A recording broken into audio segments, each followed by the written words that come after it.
Para lo que es la zona sudoeste de la provincia de Buenos Aires, un primer relevamiento que hicimos hacia fines del mes de febrero, principios del mes de marzo, nos dio una caída en la intención de siembra de un 20%, una cifra un poco mayor, pero teniendo en cuenta que justo en ese momento estábamos atravesando una problemática muy particular, que es que no hay, digamos, posibilidades de comercializar trigo condiciones cámara en nuestra zona. Es decir, la exportación solamente está comprando, pero un trigo de calidad superior a lo que se conoce como trigo condiciones cámara.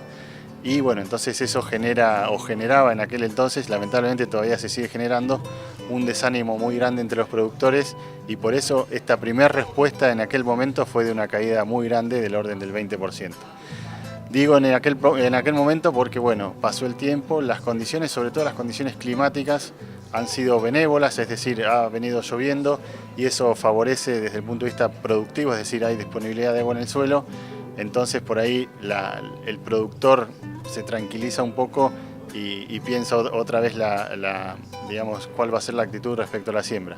Pero eso lo veremos, lo estamos analizando ahora, estamos empezando a hacer nuevamente consultas, pero obviamente si no es 20% seguramente va a haber una caída. Tendremos que determinar cuál es la magnitud final, pero lamentablemente nos vamos hacia otra campaña con menor superficie sembrada con trigo en la región. Cuando uno mira las posiciones a futuro en los mercados, nos da con respecto a lo que están vendiendo hoy una sustancial mejora del orden del 40 al 50%. Es decir, hoy están vendiendo a $100 y el trigo enero 16 está en los 145, 140 dólares. Es una mejora sustancial respecto al precio actual, pero cuando analizamos el tema de los costos, esos valores son realmente muy ajustados, ¿sí? Al hacer la ecuación, ¿no? Un margen bruto o la ecuación económica final. Los números de trigo, teniendo en cuenta el alza que han tenido los valores, hay que pensar que, por ejemplo, el gasoil subió el año pasado más de un 40%, los costos de los demás insumos también, digamos, la mano de obra, el transporte, todo ha venido subiendo, y el precio del trigo no ha acompañado en la misma cuantía la subida de esos costos. Entonces, en definitiva, pese a esta mejora que vemos en el precio a enero, la rentabilidad final del cultivo, los márgenes brutos que hemos calculado nosotros, dan negativos inclusive en campo propio, es decir, sin considerar el alquiler. ¿El salto puede ser una mejora del tipo cambiario, por ejemplo?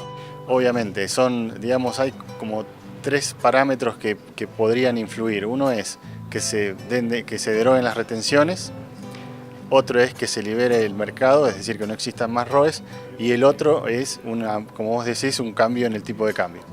Es decir, hay tres posibilidades de que suban. Con que se cumplan una o dos ya vamos a tener seguramente una mejora en el precio, y eso también es una de las cuestiones que el productor hoy en día está poniendo en la balanza para tomar la decisión final acerca de si sembrar más trigo o menos. Cuando uno analiza el mercado mundial ve que, sobre todo en el hemisferio norte, que es donde se produce el 95% del trigo del mundo, justamente las proyecciones indican que no habría mayores problemas, con lo cual estaríamos ante una producción similar o tal vez apenas por debajo de la del año pasado, que justamente fue una de las producciones más altas de los últimos años, con casi 720 millones de toneladas hechas en todo el mundo.